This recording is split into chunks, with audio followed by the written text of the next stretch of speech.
Hello, my storage friends. Welcome to the June episode of Storage Academy Live. My name is Tommy Nguyen. I'm the co-founder of StoragePug and your host for Storage Academy. This was an incredible episode. I've got Sue Haviland with her 35 years of storage experience, and we break down how to train, how to empower, and how to support your highly functioning A-plus storage team and make your managers happy. We get into the weeds of what goes in a training manual, all the way to what incentives and bonus programs you need to run to keep your team motivated and fully tip-top shape. This is an incredible episode. Hope you'll have a lot of fun. Come ready to learn, and I'll see you in the episode.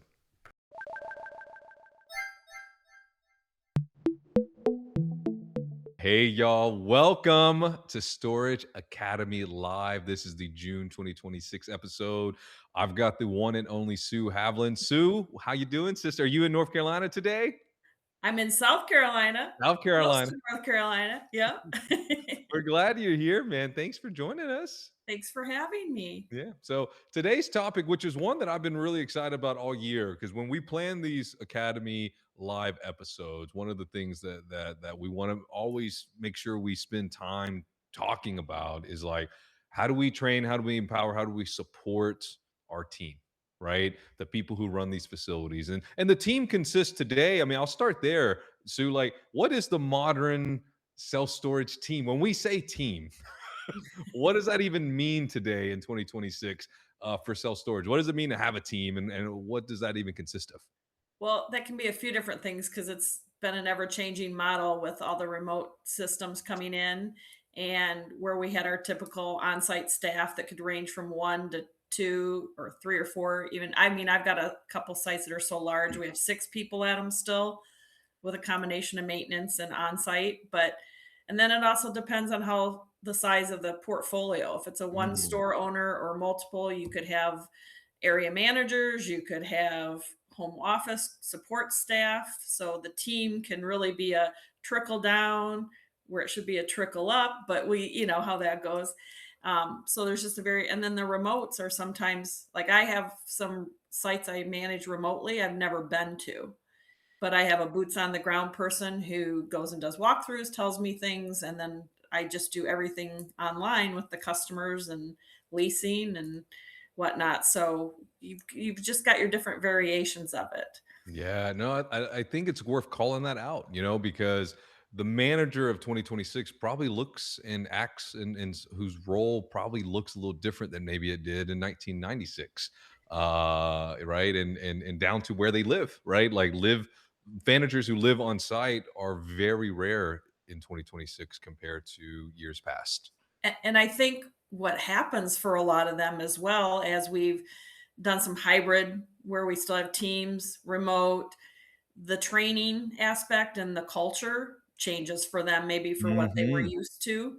Maybe it's through less hours, less communication, less ability to be able to grow in the company, things like that. So, and then where you still have your full on site teams, I think sometimes because there's so much of the new technology in that, they're getting a little lost sometimes if their company's not, putting their arms around it, bringing it in and training it to everybody. Maybe your middle management's really Mhm. well versed on it and the teams are kind of floundering, or it's just kind of sent out to them to figure out, you I know? appreciate so much that you call that out, right? Because I think like with especially distributed teams, but even like with owners who might not be hands-on, right? There's a lot of culture, there's a lot of communication that is lost or doesn't happen, right? Like maybe it once did, right? Mhm. And we forget that, oh yeah, it's not enough to just talk about something one time. You might need to talk about it 100 times before it becomes regular and it becomes ingrained in someone's day-to-day activities. And that's okay and that's normal, but you kind of have you kind of like you can't skip steps, Mhm. when it comes to training. So let's start this conversation. Let's I've got one focus. more thought on that though, if I can, just to tie it in Yeah. about that, the teams and that. One of the my biggest peeves over the years has always been with my own clients and the one-off clients and a lot of my friends who you're talking to them about their environments. is when you've created a us versus them environment for Ooh, your operational staff versus your home office staff, even your middle management staff. And so, again, just what kind of environment are you creating for how that communication is? Who's getting, all the communication out that should be, and, you know, yeah. not creating well, it's not us, it's them. It's not the site managers, it's corporate. It's not, corporate, it's the site manager. Yes. And I see that so much on audits when I talk to site staff still, that they feel in the dark. They feel like it's an us versus them, or how somebody from a corporate office may call and talk to them when they need something. Yeah. So those kinds of things. So I'd say everybody take a good look at your environment, and, like, do your employees trust you? Do they feel communicated with? And I think a lot of people would be surprised to learn maybe not, because most people don't leave jobs, especially if they like them. They're going to leave unsupported environments. Yeah, that's a good call out. I think it's really hard. A lot of our jobs are hard enough, and they're why make them harder by like pushing against, right? If everyone's rowing in one direction, don't row you as the owner of the stakeholder, don't row against your team. I think so. That's a good call out for the folks in this audience who are watching live and also watching the future. If you're an owner operator, think about where you want your team to go and be aligned with that, and not have this like, yeah, us versus them, or all of that baloney. Leave that out the window, right? Mhm.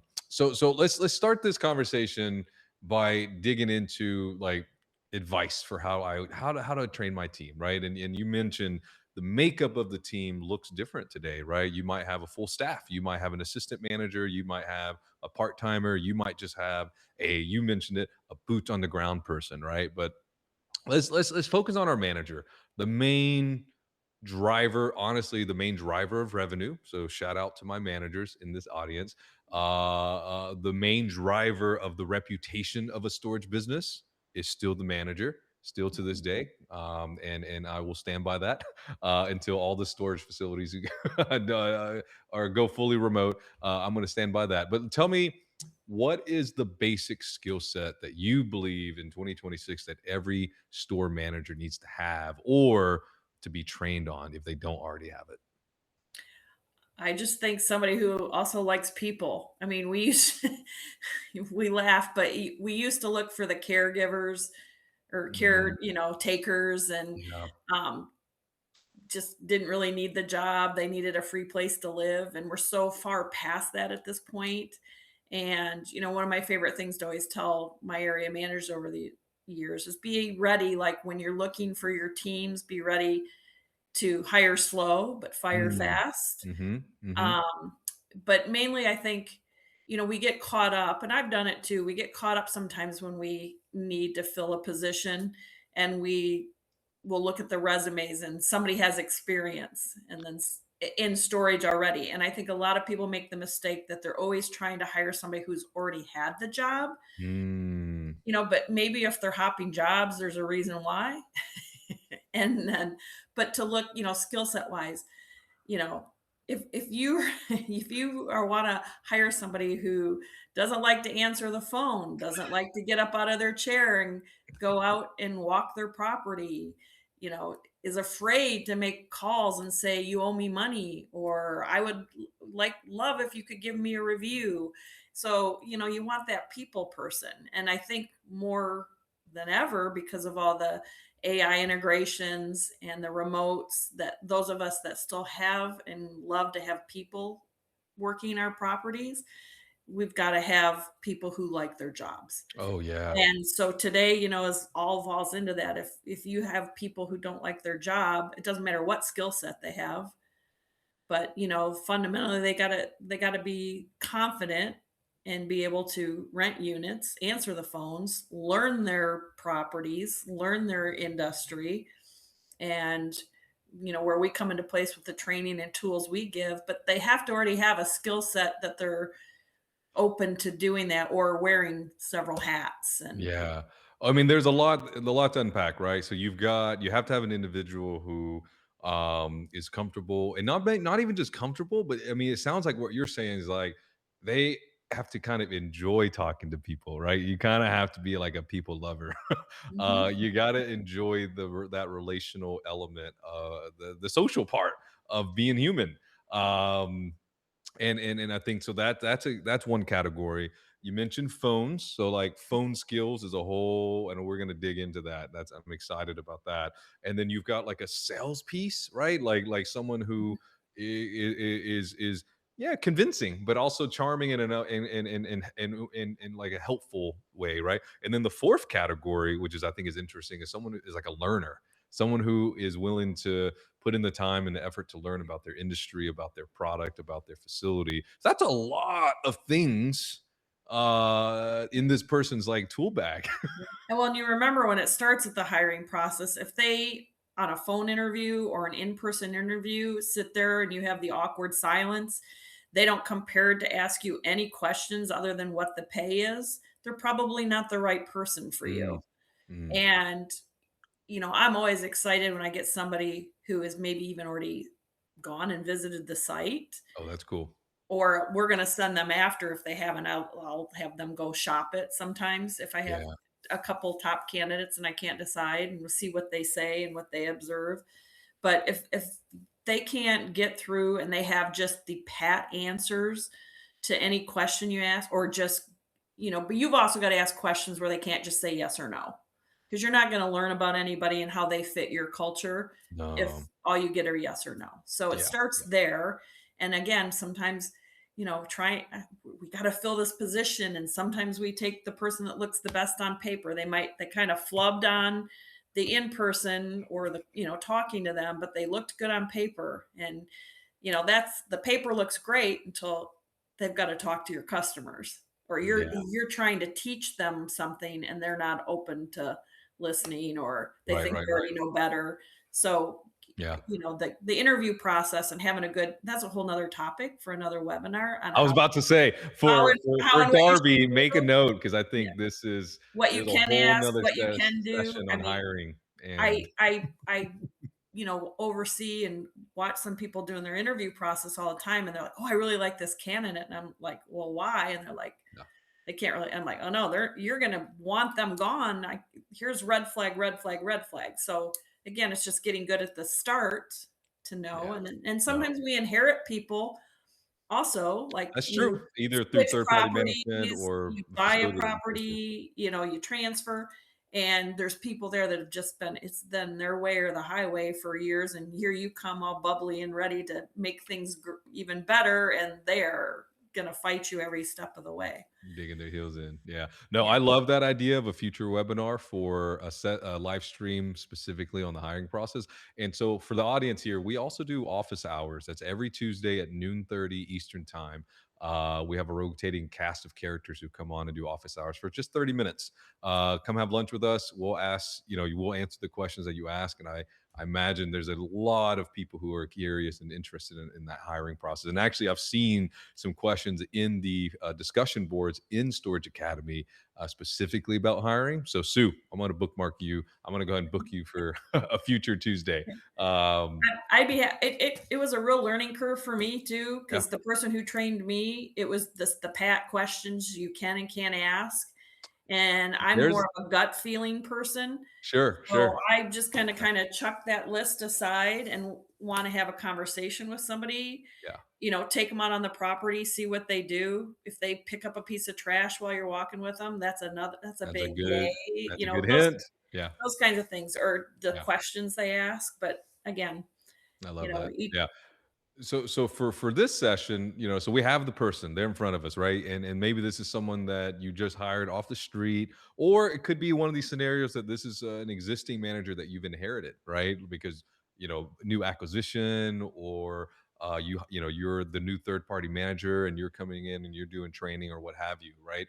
Uh, where do you even begin, right? We asked this question in lobby talk of like, does anyone in the audience have a training guide or a training manual, right? And we had a mixed bag of responses. Some people do videos, One, one person has an 85-page training manual. So like, where do you even begin? How do you structure a training program for your managers? Well, I think again, this is one of those, and when we talked about the 85-page manual, there's no right or wrong answer for that. And there's not for the amount of training you need either. But because again, it depends on your app. Some person's going to come in there and they're going to pick it up quickly. Some are going to Mm, need a little more time. And that's cool. so, as the person doing the training, you have to know what are all my options I have if this person's a visual learner, and being able to recognize that. If you just stick somebody in front of, 10 or 15 videos you've picked and pulled that maybe you made or from somewhere else, they might get something out, but maybe they need to be out and kind of doing those Yeah. things as well in Lots of combination. hands-on learners amongst us. So Absolutely. Yep. having a combination of observing, watching videos, getting out on the property, doing things. But I also I truly try. I'd like to have them get some sense of training done before we just stick them alone in front of the counter to figure it out. Mhm. Back in the day when I got trained, I showed up at my property my first day. The VP of the company came for 4 hours and left. So here I am, and you're figuring it out, and that still happens to a lot of people. It really So does. at a Yeah. minimum, again, having a policy and procedure manual so they have a guide to go and look at how the basics. And again, it can be daunting thinking about setting these programs up and doing them, but have a basic. Start with your basic how-tos. How to run a unit, how to show a unit, what goes in a unit, how to clean a unit. That one's an important one too. Doesn't seem like how to move them in, move them out, walkthroughs, daily checklists, all those core things that as a site manager or a storage consultant or whatever your title is, you do every day. Have the nuts and bolts of the basics, and then have your company policy, because we have to give it clear and concise what the policy is so they know what to follow and what to learn as well. So again, if that's a combination of all the hands-on, and have somebody shadow them for their first few days. So whether, I've seen things as 3 days, 5 days, 10 days. And again, that gets into how big the property is, how Mhm. many people work at it, what the requirements are of the person who's coming in, what they're going to be doing, and focus on the things that are most important for them to be successful first, and then trickle in the things that down the road they may get to do. Because maybe right away, the first 2 to 3 months, you have somebody there, if it's to help you in the office, they don't need to be the one who sets the auctions and does that. Get them good at closing sales, I you know, love that. checking the So, property, yeah. those kinds of, and then keep adding stuff because we always want to grow our teams, because everybody who works in an office out on the property should all know how to do everything eventually, but they've got to know how to run a unit and collect the money first. Mhm. And that's Yeah. the most important thing. I'm So such a big fan of that, right? To start their training with the basic how-tos, right? Get them comfortable doing the stuff that they're probably going to be doing a lot of. Like, how do you answer the phone, right? Like this is how we answer the phone at our business. How do you close? How do how do you walk? Like, what does it mean to walk through the facility? I love that because there's a trap that I think a lot of companies fall in is that they start training for stuff that is big and it requires a lot of thought and effort, but those things don't come very often, right? You're training for an edge case that might happen once every quarter or once every blue moon, and then you skip out on like the basic stuff because maybe you as the owner or the trainer you take for granted that of course this is how we talk about insurance or of course this is how we talk about truck rentals, right? But this person who's brand new either to your business or to your way of doing things, they it's not easy or it's not natural or it's not obvious to them, right? And so I love this thought of like getting them excited and comfortable with the basic stuff first. I love that. I'm glad a, you went there. a clear thing on the training too, always, if you have one store, you're limited on who maybe that trainer is. When you have Mm, multiple stores, sometimes just because you have a really good manager and they run their store to perfectly, that doesn't mean they're a good trainer. It doesn't always good equate reminder. to being able to teach somebody else how to do it. A lot of times Absolutely. it does, but it doesn't always. Yeah. So again, making sure that you find that right person who can kind of mix with all the different personalities, take the speed of the person learning, say you somebody, like I said, somebody who's more visual, somebody, a little older like me comes in, I might need a little longer to learn, some of the processes, things like that. I'll be really good once I do, but I might need a little more help or time Yep. than, the 22-year-old who already could run circles around the trainer probably. So just keeping those things in mind, and then also putting together when you have, like I said, the basic policy and procedure. And we talked in the chat before, there's all kinds of tools out there that you can use that don't cost that much money or have minimum Totally. subscriptions that you could create and customize your own things so you're not using something you saw on a webinar or at a trade show. We joked about, I've gone and done audits and people have my manuals or things and they didn't even bother to take my name off. They just handed it out instead of customizing it a little Yeah, bit. who's this Sue lady? She's referenced a lot in this in Yeah. our training manual. But I mean, there's so many things and in the chat, and hopefully they're putting it in the comments, the different kinds of, somebody said they love the 360 learning. It's $8 a month. And so you can create your own little, hey, I have this maintenance guy who's worked for us for over 28 years. He's top notch. I had him make a little video of the proper way to cut a lock off, Wow, that's to cool. show Yeah, new people yeah, when they have to, so little things like that, and they're just short little nuggets that you can use as well, and you incredible. can keep them in a drive or where you need it, and they can do it. And then there's so many other options out there. You can go on YouTube. I mean, the Storage Academy, there's so many places you can get helpful things to help, not replace your own training, but, you know, support it, Augment, supplement compliment. it. Yes, and Yeah. just and continue growing them. And people who are eager to do that or love to, do Wow. stuff like this and have the options. Yeah. I mean, if you don't give any options for anybody, they think you don't care and they'll create their own ways of doing things, which sometimes is okay. And sometimes you'll find out, we took over a site that the larger management company was in and doing it. Once the larger management company went out, the manager wanted everything to go back the way she does it. And it's not necessarily correct.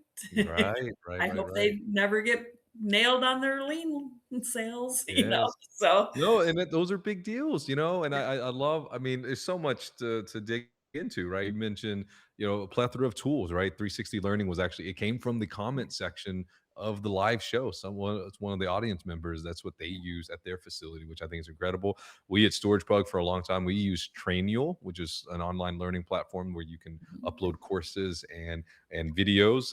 And Darby was joking during lobby talk. There's a lot of me talking in StoragePug's own training materials. Um, but also, like, yeah, we're going to be moving all that to Storage Academy. But there's lots of great tools out yeah. there. Even our insurance companies a lot of Yeah, times have videos that you can go if you set up on your portal form and you can go and get all kinds of things for what to do if you have fires in the area or those yes, kinds of things for disaster preparedness. Our payroll companies, they don't often tell you, but sometimes they have a little library of training things that are good yeah, when you're onboarding people, when they're new, or they have systems you can pay. Like at ours, we can pay, I think it's $4.60 a property a month, and we can load our own. So we had like a hazard training that's yesterday because cool. we have to do Yeah, a quarterly thing. So we did it with the team, and then we can now download that in our payroll university so that down the road new hires can do it, or if somebody couldn't be on it yesterday, they go do it, and then we have the record that it was done. I love that. I love that. And yeah, and like a lot of your software companies have training materials, right? Like StoragePug. If you part of the Pug Pack, we have a help center, help.storagepug.com. It's got loads, hundreds of articles on how to do stuff, Mhm. and best practices and tips and all these kinds of things. All right. So your software provider, and many of them, of us in this audience, use some sort of software to run our business.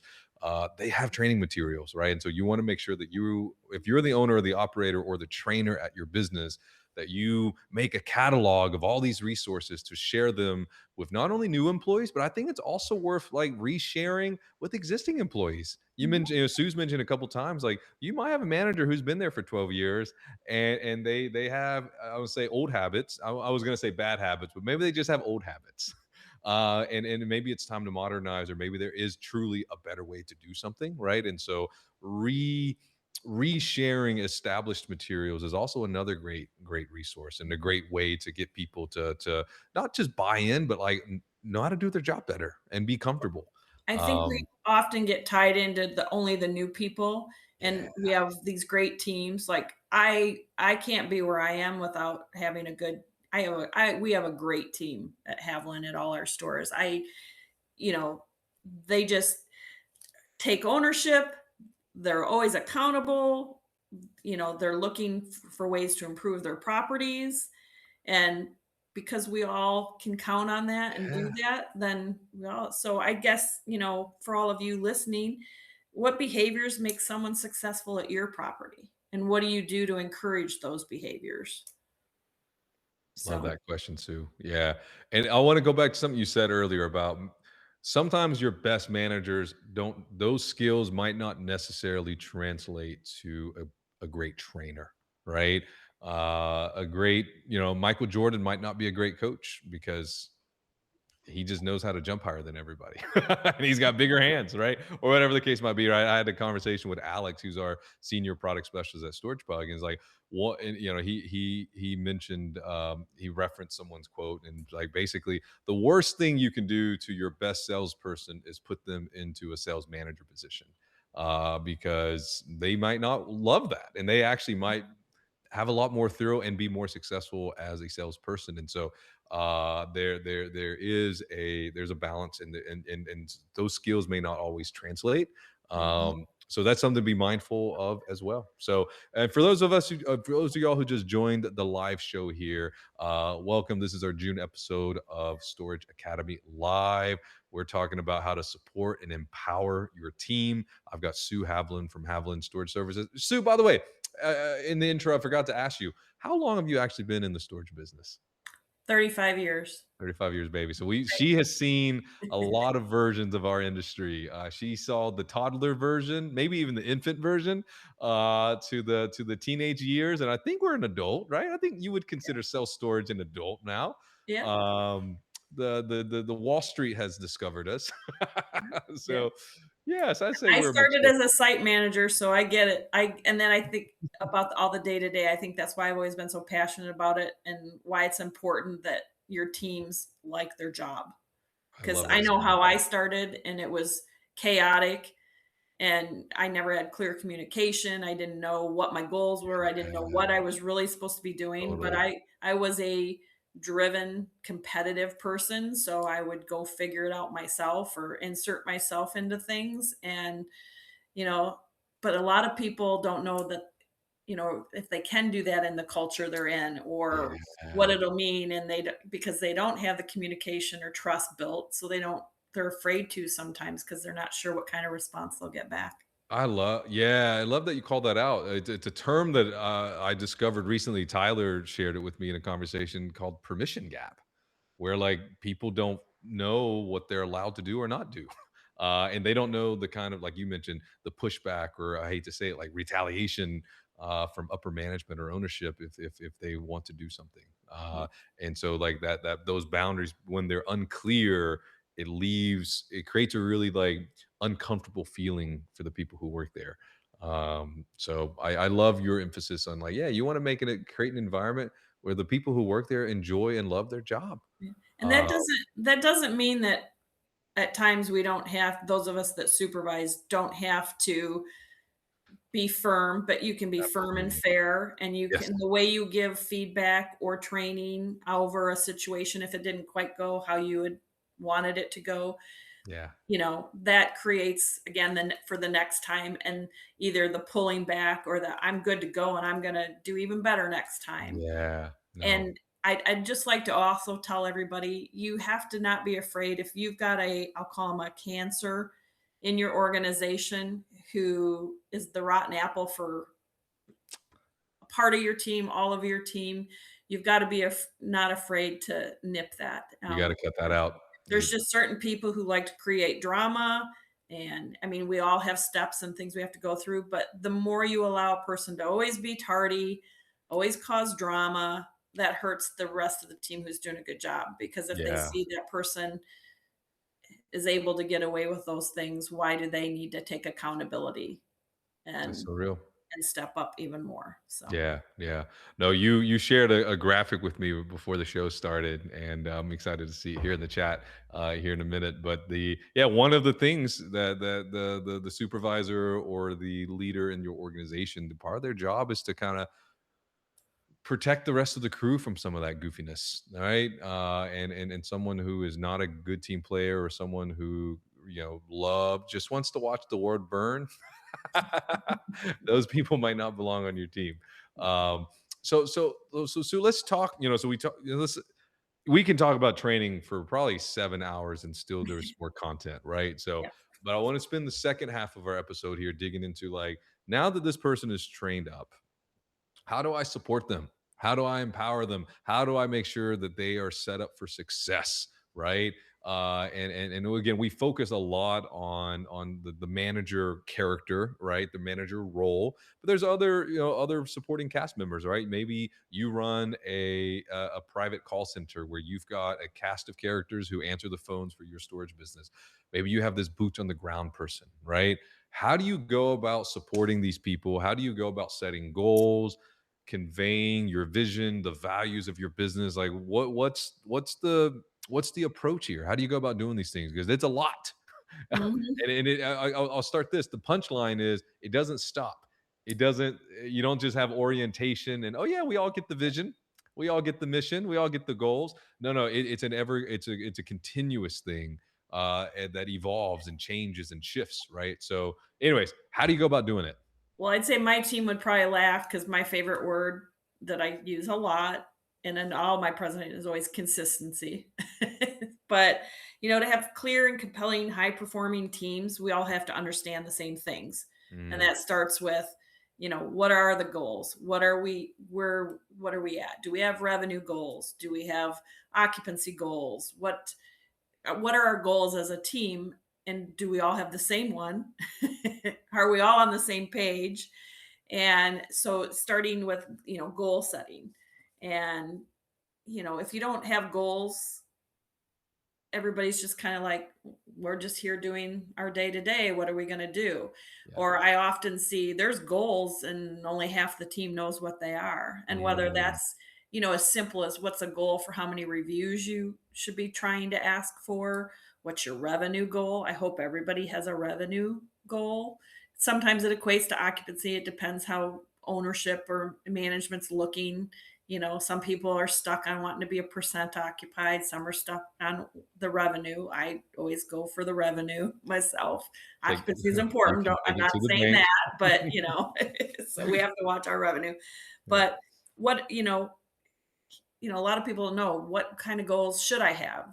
You should have that's revenue, delinquency, customer satisfaction goals.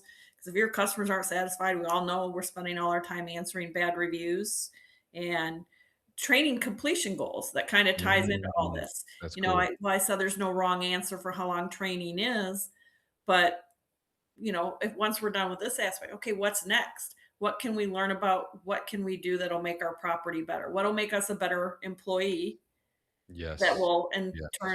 turn into achieving our goals we have. Not even look at it, not even just at the property we're at, outside of work. Because when you're achieving and doing well at work, you're usually achieving and doing well in all your outside stuff. And think about all the things externally that you bring to work with you.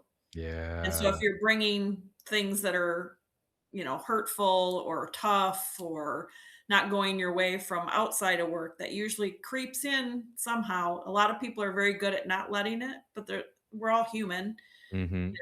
and sometimes that's, you know, Yeah. how do we check ourselves? You know, what are we doing to And that's genuinely, that's really like a two-way street, right? Like, you wanna create a work environment where someone goes home and talks to their spouse, and when the spouse asks, "Honey, how was your day?" that it doesn't lead to dread and doom and vitriol.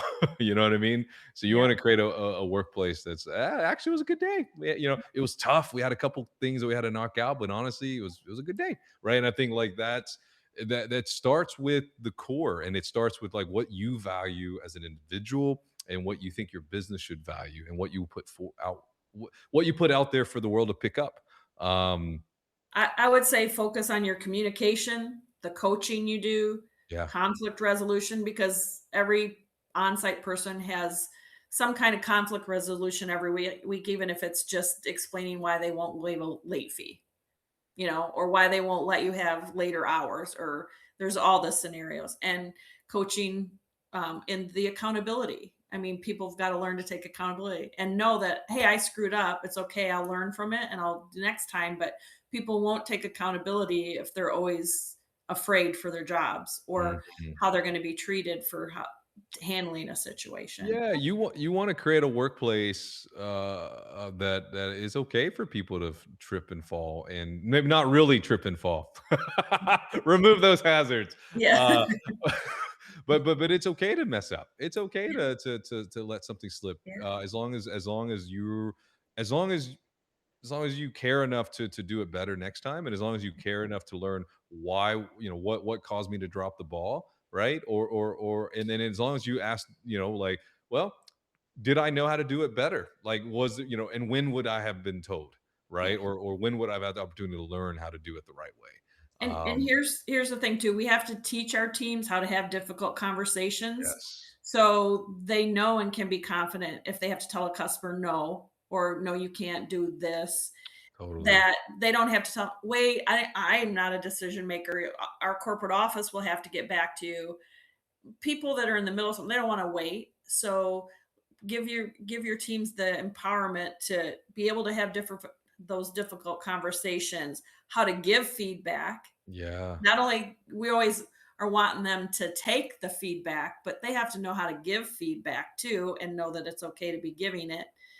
We can tell people no and still do it in a nice way and keep them happy too without giving away the store. And a really important one, please focus on training people how to document issues, mm, because you just never know when you might need, and to do it with facts, not emotions, yes, but documenting things that happen around the property, or the simplest things you find on your walkthroughs and that you fix right away to show that you've been preventative on your maintenance. That if somebody gets hurt, that whoever's in charge of that knows what to do right away to totally. get them taken care of. If you have an incident on your property, break in, somebody drives through the gate, all those kinds of things, Yeah, dealing and being able to document it. And then if they help supervise other people, that they're the right people to be doing that, and how to coach them on performance. The coaching, like if I meet with Tommy every week and say, these are your goals, and then he doesn't go back to his team and say, Sue and I talked, and these are our goals. Here's what we're going to do. We need 5 more 10 by 10s running. What are the ideas we could come up with to do that? If there's no one coaching performance, people, again, here we are, no clear expectation. I guess I'm just coming in every day 9 to 5, and we're doing good. That's here we yeah. are. So No, and something you mentioned earlier that I want to dig into is that moment in time where like you've got your store manager and they're talking to a customer and there's a conflict, right? Whatever the case might be, and then you mention, oh yeah, corporate set these rules and I got to talk to corporate, right? So like I love the thought of like empowering and giving your manager a lot of like space to navigate, to take care of the customer, right? Ultimately, at the end of the day, that's the goal. But like, how do you identify what your values are? How do you identify like what are your guardrails, right? Like, what are the things that you care about? Because maybe there is an owner who's like, yeah, no, money is the number one thing for me, yeah. and I don't want a single late fee waived, right? Like that, and that's it's their prerogative. I don't know, you know what I mean? And that's one thing, and Mhm. that's okay. But like, yeah, what's the process for like identifying what you care about, identifying your values, what the things that you believe in? Well, I think a lot of that comes from, again, what your owners, for me as a management company, what my owners, I know what their hot buttons are and what's important to Mm, them. And then that's what you equate into your policy and procedures, so that you can train and give the accountability and the clear communication to the team of, this owner doesn't want more than one fee waive a year given to people, but you have the ability to do that. And here's how you explain why they get it, how they This get is it, your one how you strike. can help them to not be late, blah, blah, blah. Yeah. So, but again, it comes down to the communication. And I always looked at if I can't trust the team on site to waive a fee to be easy to do business with. Now, if they're waiving it for the same person, every month or trading it for something, then that's a whole nother webinar. Yes, that But we also, I if I can't trust them and I want them to be confident that they can waive a fee and tell me and they note it and do it. Sometimes they tell you, sometimes they don't. And then when I'm looking at exceptions, if I see the same person's getting multiple waves, then we're going to have a conversation. And I may or may not take away that ability to do that in the settings.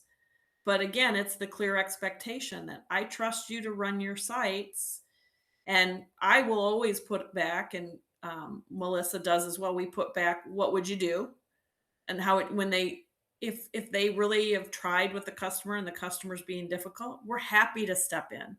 that's But I cool. want they're the front line, they're the face, they're who people see and talk to. So we want them to know that the buck stops with them. The customers can't just complain and try to go over them. I always love the I'm going to get you fired. No, you're not. They're No, doing you're not. Yeah. they're doing their job. You just don't like the answer. Yeah. But again, just knowing that they can do those certain things, or if they're going to know better than me the majority of the time if they should give a discount on a unit or Right. not to They have close all the that sale. context And and the so relationship. you Yeah. have to give those tools to know if That's they're cool. if they're confident, they'll know I can sell my spaces without a promotion. But I know that I have a whole list of things sitting there I can use if I need that closing tool. And it'll be Yeah. okay and I'm not going to get questioned why I did it. That's cool. Yeah. No, if you have the right person in place, one of the best things you can do as an owner or the team lead or the district manager or what have you is be a parrot, right? Like because there are often there over the years there are people who for example they reach out to me after they've already reached out to our team and they want something done, right, or have a question. And like my job is to first make sure what have we already communicated, and if it was correct, then my job is to parrot it, right? And really back up our team and be like, hey, actually, yeah, so and so, what they told you is correct, right? That is the thing, right? And so because you don't want this, let me go talk to mom and let me go talk to dad and get different answers, right? You got to stick like glue. And as the owner or the primary operator or the trainer or what have you or the supervisor, that really is your job. You don't ever want to be in a situation where you are talking bad about your employee to a customer. Like that creates a very nasty workplace. And your team, your manager, the boots on the ground person, the phone agent, whoever, they should feel very supported, especially if they're in the right, Yeah. especially if they're doing the thing that we all agreed to do. You want to make sure that yeah, you got their back. Yeah. And even with In front of vendors too. yeah, straight facts. Yeah. Yeah. So, well, so I think you've trained this person. You're creating a workplace that makes them feel supported. That you've got checks and balances in place. I love the C's that you mentioned. Right, coaching, conflict resolution. Accountability, which starts with an A but has C in it. So, like, I love all of this. So, how do you reward these people for doing a great job? Like, what benefits are you providing? What incentive programs do you have in place that you think should be like base level? Like, this is what every storage business should strive to do. So, talk to me about benefits, incentives. I will. One more thought on back to how you can help the team too, and then I'll go into what we do. Is if you have the luxury of having multiple stores, assign new people a mentor. Ooh, So they have somebody cool. out there they can, if they're a little afraid to ask management, they have somebody for their first 3 or 6 months they can talk to and ask a simple operations question and not feel like, because sometimes they don't want to ask questions because they don't want you to know they didn't get it or don't know it. Totally. And it maybe was one of the things that was breezed over in training. So if you have the ability to assign them somebody or the ability to just sometimes have Zoom get-togethers with your team, and we'll sometimes do one over a lunch and go over topics and we talk because we're out on islands by ourselves a lot of times at these properties where we still have the on-site teams, and they don't see or talk to regularly other people in the same situations. So, No, that's a good point. I think um uh creating, I don't know, like work making sure that your yeah. people feel like, oh yeah, I can trust you, and you can do a good job, and yeah, here's your buddy, right? Like new people, especially like really capable smart people, they don't like to look silly and they don't like to look dumb, right? And most of us feel that way, right? Like we don't want someone to think that, oh, you don't understand this. And so having a buddy system, I think, is a really great, especially if you have multiple stores. And on top of that, for the new person, they have a little buddy person that they can feel safe and confident to talk to. But then for the mentor person, you're training their leadership skills. You're giving them opportunities to guide and influence and inform, and they're going to feel really prideful and feel really good that they're doing such a good job that they can help other people. And that's going to reinforce some really good behaviors as long as you choose the right people. And we always encourage, like, I've got several people on my team, and we encourage when we have a new checklist or an inspection form or something, they get to see them, they go through them and, oh, you missed this or this. And it's always great feedback. And, of late, we had one of our girls make a really great lease audit form, to get ready to Cool. make sure we know where all our leases are. We have all of them. It's something we always do, but it was just, it was an improvement to what we were using. Yeah. I've got another person, she's great about coming up and looking at our forms and making them good because they do it every day. You know, Hmm. I don't do Hmm. it every day anymore. I've got the experience and the background, but I'm not the one doing it. So, listen to your teams and take their feedback just as well. So, Love that. so Yeah. on the money, Yeah. money, money, Benefits, incentives. money, money, money. Well, again, this gets into again where you have the size facilities you may have, the different size budgets of what you can do. But I always say try to find things you can do, even if they're little things outside of, most of us try to give, we have vacation, you have sick time. Some, depending on the size of your company, you might have a 401k program. In California, they force us that to have a Cal Savers program if you don't have a 401k that employees can opt into, um, things like that. But as a general rule, I think a lot of us, if we're not large companies, we're going to give sick and vacation time and paid holidays. And then you may get a free storage unit. If you're on site, you may have a free place or a discounted place to live. Hmm. So outside of those package benefits, if you're a big enough company, you might be fortunate enough to have health insurance. But more and more, we're seeing more of that go away, or a bigger portion that the employee has to pay to stay on the Yeah. company plan. And it's not a great plan, unless you're a huge company. So, um, then looking at other ways, hey, do I have the budget to say, I'm going to give you a certain dollar amount to put towards your own health insurance That's each cool. month? Yeah. You pay mileage if you expect them to run errands, and you should be paying the IRS stated guideline for mileage or a car allowance, whatever, if they're using their own car for work stuff.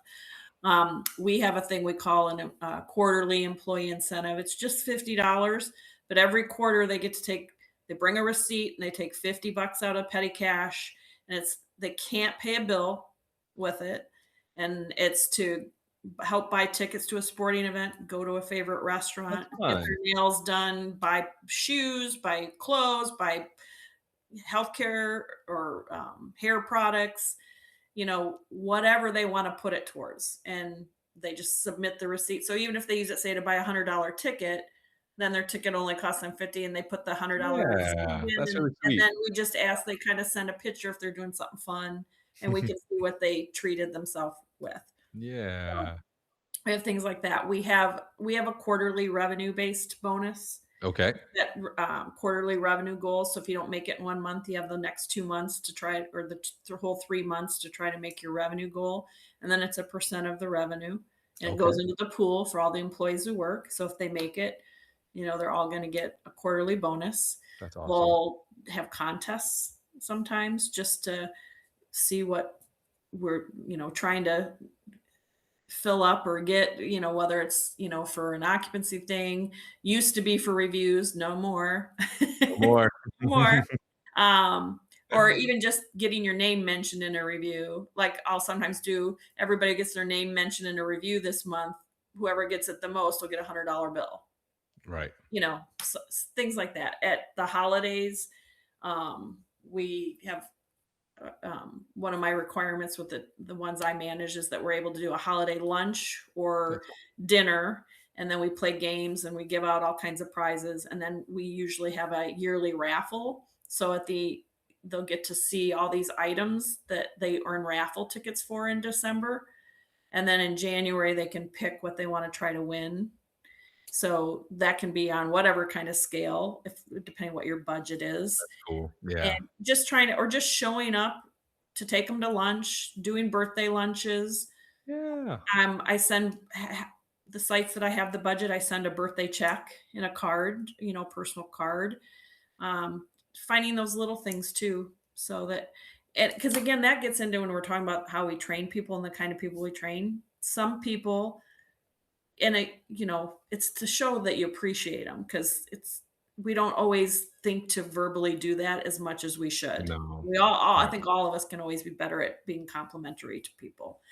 But, when you show up with their favorite candy or, take them to lunch or they get a birthday card that you signed and sent to them to have on their birthday.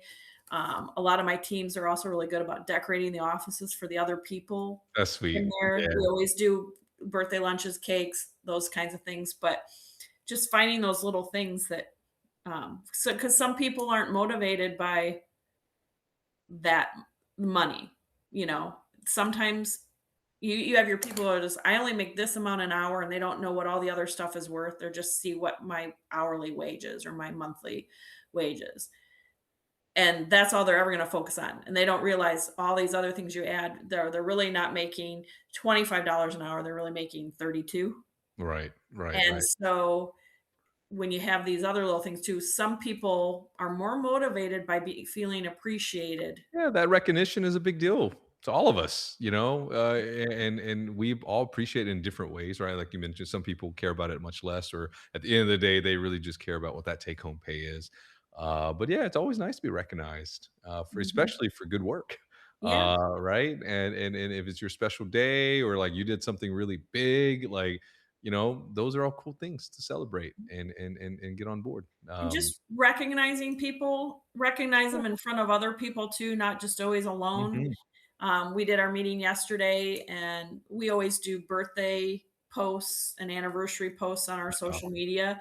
But we were yeah, on yesterday, so um, Kylie, our HR and marketing person, called out the June birthdays. She called out the work anniversaries.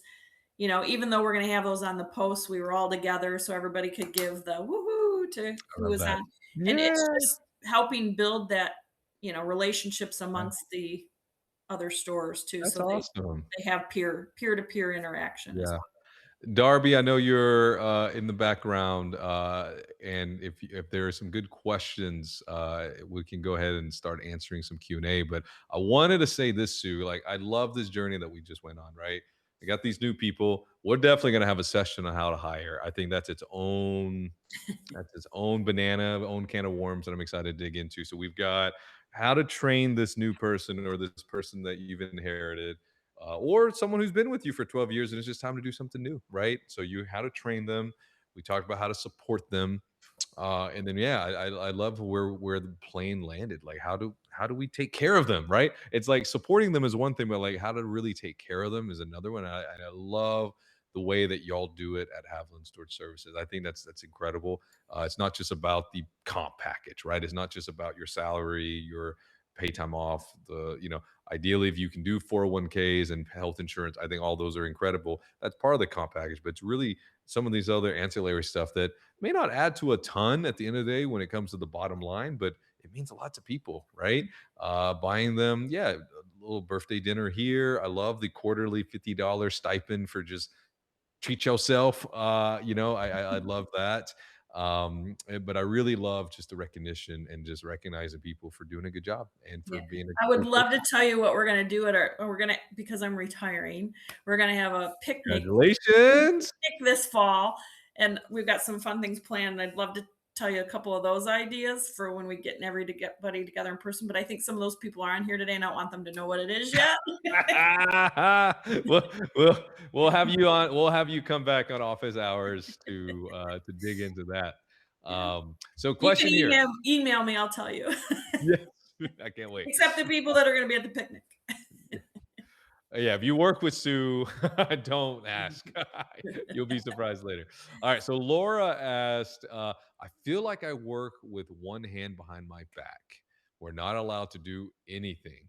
We have to contact the owner to waive a late fee or any other fee. The endless back and forth emails can be tedious. So, obviously, Laura, you don't work in one of these environments that Sue is talking about where you as a store manager feel very empowered. You're the one with the context that they're obviously you can't do anything you want, but there are guardrails and they're well defined, and everyone understands that. Yeah, there's a little wiggle room here, right, to take care of the customer.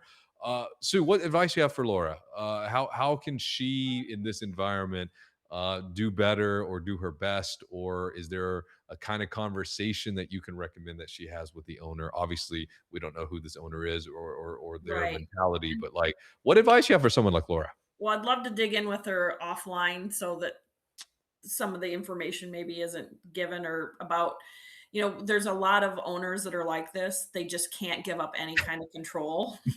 And so, without talking to Laura, I don't know if she's ever approached it, asked for it, or other people have and they've been shot down, or what happens if you do ask and say, "Hey, how would you feel about giving me the ability to I think we wanna, be easy to do business with, and these people, they've paid on time for 3 years and never been late. Mm, I wouldn't waive it if it wasn't necessary for, fostering the customer relationship." So, again, just kinda but I think this one just if I just look at how she worded it, she's working for an owner that does not like to give up any kind of control. If they're not allowed to waive a late fee, there's probably so many things. I'd love to know what kind of shape your property's in. hmm If hmm it's an older one, if they Yeah, spend money to fix things. Um, yeah. I've So, I've got a client that, you know, is always on me about what's the occupancy or how can I fix my occupancy? And I'm like, well, maybe fixing gates, fences, you know, then we wouldn't have to waive fees for people, had their vehicle stolen 3 times in a row. right, right, right, right, right. That's That's probably real. No, good advice. And I, yeah, we want to obviously protect all the, yeah. your It just may confidentiality. be that some owners are never gonna give up that control, and Yes. unfortunately, then it comes to, "Can I live with that?"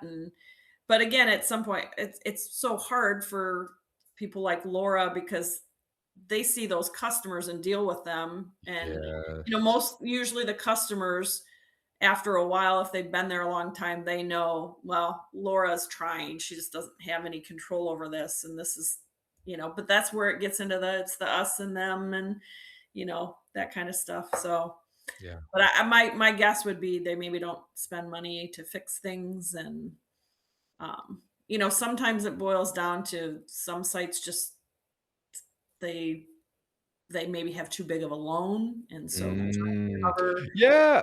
cover expenses as well, and, I think you that's know a good point. Like, yeah, it could be there. Yeah, you're just cash strapped, right? So there's a lot of nuance here. yeah, So cash greedy or cash strapped, one or the other. one or the other or both. So Laura, appreciate putting this out there. And really good advice, Sue. Honestly, yeah, hit up Sue. I think shoot her a message. Sue will share her contact details here in a moment. Darby, if we have another really good one, post it here. And like I mentioned, we'll have a post show, so stick around. If we don't get to ask your question in the live portion of Storage Academy Live, we will tackle it after the show. So, Laura, thank you there. But yeah, Sue, in the meantime, while Darby's looking for another question, how do people get a hold of you? How would Laura or anyone else in this audience? I know you're about to retire, so maybe you might not want this. No, that's okay. It's okay. But how Hey, can people find you? I work with Melissa from Lighthouse. We have a great team. Even though I'm retiring, I'll be around doing some things, but we've got a great team that can help with this stuff, and we want people to do it right. We want people to have resources. So when we're just not trying to always look for jobs. We want people to be educated. So we want people to know it right. So email is usually the best because then we can engage back and forth, or if I'm Yeah. on the road or something. But my email is Sue at HavilandStorageServices.com. And maybe Darby can throw it in the chat for Thanks, us. Darby. And then my cell is 760-401-0297. And then, if people have operational questions that, and if I'm happen to be out or whatever, I can even forward it to Melissa and Melissa will help get back and we'll just, chat with people. Now, if you start asking us every day and, really delving in, we're probably going to say this is a different scope, obviously. Right. But Yes, like yes. I said, we're, so often it's just, it, it was always great for me to have somebody I could ask questions and talk to. And a lot of our team that's probably on this call today don't get to go to the trade shows. They get to come to the webinars like this. So this is where they see people. And, Yes. a lot of the people that are on these webinars in the audience, they're such great resources in your peer-to-peer stuff. Everybody's always so friendly and just wants to help everybody do it right and enjoy doing it. Love that. Yeah. We got another question here, and we'll wrap it up.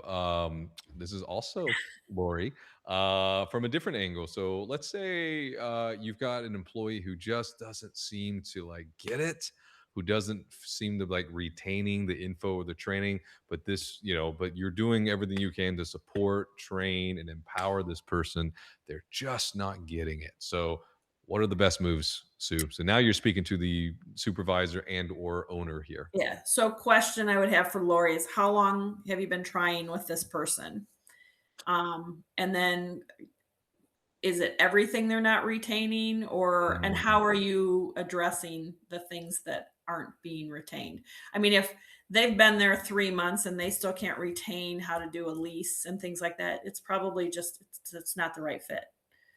And that gets hard sometimes when we have a really nice person, they're trying and they really want to do it, but sometimes it's just not for them. So again, a little bit more for how long have they been there and how is the info they're getting being presented to them? And if it's a bunch of different ways, then again, it might just boil down to, you know, I kind of made that joke about I'm older and sometimes it takes a little longer for things. So, but it's a difference of is it a few weeks or has it been a few months or is it somebody who's been there a long time and the new stuff's coming in? Because we see that a lot too, that we switch softwares or Mm, we put some kind of new online thing through our websites or yes, yes. our how we chat with customers and things. And sometimes the technology stuff is just some people can't grasp it. And so again, if it's been a period of time and they're not, is there something else they could do that they might be good at? Is it just, um, if it's just about running units and things like that, it might be kind of harder. But are there other things that they are doing okay? And what to change maybe in their job scope. So, but Yeah. if it's been a while and they're not retaining it, but I'd also advise the HR hat, put my HR hat on coming in. If they're not retaining it, make sure they don't have some kind of issue and maybe you're just not aware of it. Yeah, I love that. That's really good advice. So yeah, Lori, same thing. I think this is a good opportunity to hit up Sue, Sue at HavilandStoreServices.com and just have start up a conversation. Yeah, when we get a little more details sometimes. Here we're careful who and what we say about. And so we get a little more details sometimes might ping oh, well, try this, or it might still just come down to they're not the right person. Yeah, and sometimes that's okay. Like it can just be. I mean, it's not ideal. Don't get me wrong. It's never ideal when that is the case. But it's okay if that is the outcome, right? It's okay if that is like where things lead. Um, so, well, right on, Sue. You're freaking awesome. I've got question of the week for you though. Okay. What's one thing that you think all storage owners could do better for their team? One thing. Oh, always provide clarity. Tell me more. Again, like we talked about earlier, if they don't know what success looks like at their site, if they're never recognized, if they haven't been given goals, if we aren't clear and consistent, we can't help remove daily friction they might have. It I doesn't totally empower them. yes. They'll never take true ownership. So you've just got to make sure we're, you know, if we don't have clarity, we're going to have more burnout. We're going Good to have people call. who don't feel safe in their jobs. Yes, yes. So, I'd ask back too to the group, or the people who supervise, do your teams, I said this earlier, do your teams trust you? Because it all kind of goes in that too, that, you know, we expect our employees to be Oh, yeah. ethical, take accountability, like their job, but ask yourself, do you like your job? Do you, are you bringing something you have with your manager into what you're doing with your team? All those kinds of things. But um, just you got to define what the success at the site looks like. What what's behind the goals. You can give goals, but Oh, sure. Yep. make sure they understand the goals and realistically how to meet them. I know a lot of people who place unrealistic goals so they never have to pay the bonuses and stuff, but they can say they have Mm. a bonus program. So if the goals are unrealistic, nobody's ever going to achieve them or even bother to work towards them because they know they're not attainable. Yeah, not Or only is it mean or right. and quit giving people reports and things to do that nobody reads and waste their time just to look busy. Speaking my language, Sue, I'm a huge fan of not sending stupid reports. I I love used to it. sneak I used to have a couple owners, they made me do all these reporting and I knew they never read it, so I used to put stuff in the middle of it, say stuff in it, and they never once came back and said anything. Yep, there you go. 'Cause they No, didn't no. read them. So, think about you, if you're asking your team for something and you never give any feedback on it or explain why you need it, Yeah. What was then all that for? they're gonna do not as great a job on it, or they're not gonna do it, or you're always gonna be chasing it because they know nobody's looking at it. Exactly. Straight facts, Sue. Straight facts. I love that. I think yeah, if you're yeah, don't ask your team to send you 30, 40-page reports that you're not going to read, or don't ask your team to do that for your customer or client if they're not going to read it also, right? So yeah, and anyway, what you said earlier about people who set unrealistic goals and some do it maliciously, like yeah, not only is that mean and unkind, it's also like counterproductive, right? Because like now you're gonna have this very demotivated individual who's not gonna help you hit any goals. Yeah. So Be a yeah. steady presence for your teams Oh or my the god. other people you work with in your office, and, Yeah. the leadership's not about being the loudest person in the room, even though some of us are. I feel seen or called out, but I know we're cut from the same cloth. Yeah, I mean, we have to know how to absorb pressure too Yes, without yes, putting it back on others, absolutely, absolutely. So, well, and Sue, that's you're hard incredible. sometimes, so Thanks for joining me on your retirement tour. This is a big year for you. You want to drop some notes as far as what happens? What's the future of Haviland Storage Services? You want to share that here with the academy? Yep. Well, those that don't know, Melissa Huff from Lighthouse Storage Solutions and I merged this year, and she's taking over my on-site management contracts Woot, woot, woot. next year because she's awesome and she's gonna do a great job with that. So she'll continue on with those, and she's working this year to learn the team, and so they can see why I liked her, and that they'll continue to have the environment that they've always had. Um, I'm retiring, but I'll still probably do a little consulting. I'll still do a little training. I'll still maybe show up here and there and auditing and things like that. But Yeah. I'm gonna, try to slow it down a little bit at this point after 35 years.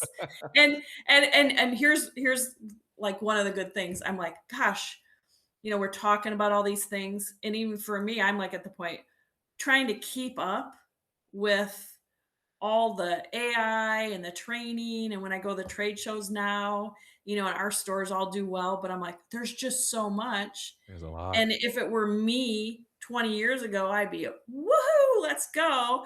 And now all I'm thinking about is where can my next vacation be? Yes. Yes. So Yes. so I recognize that, and that's what happens sometimes is people don't recognize that. Is I love my teams, and I get weepy already when I see them and we talk about me leaving. I don't want to leave some of them. So, but as far as some of the other of it, there's the things you always love, but it's time to let Melissa, who's full of life and new ideas, and take it to Yeah. the next stage. And I'll still tittle around here and there so I can still do the things I love, but it's time to hand over the reins. Well, we're appreciative of everything you've done for this industry for 35 plus years. It's Thank you. you've contributed a lot. Yeah, I know. I mean, there's so many people in the Pug Pack who I mentioned.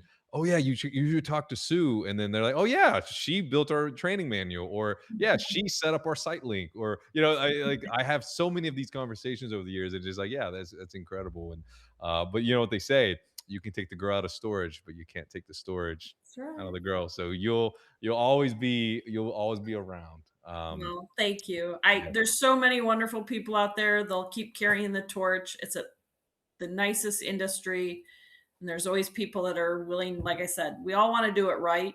Well, the majority of us, we want to do it right. And it's not like it's all these world trade secrets. So if you get the yeah. chance, if you got helped out, help somebody else out There down you the go. road to become a Yeah. better manager, a better employee, a better leader, whatever the role may be. Yeah, So and if you're in the audience and you are a store manager, and you want to know what's next, or what's how you can advance in your career, you look no further than Sue Haviland. I mean, she said it here. She started as a store manager, and into running her own third party management business and consulting business for a number of years now. And so handing the reins over to Melissa, who's got big shoes to fill, but I trust and anticipate that Melissa's going to have a very successful time taking things over. So, well, Sue, thanks again. Appreciate all your time. thanks for Uh, having me. of course. Well, y'all, this recording will be sent out via email, so look out for that. We upload every Storage Academy live to our YouTube channel, youtube.com / storage pug. And we also posted in the Storage Academy, the podcast edition, which I know many of y'all love to listen to this on audio while you're driving, while you're working out, while you're meditating.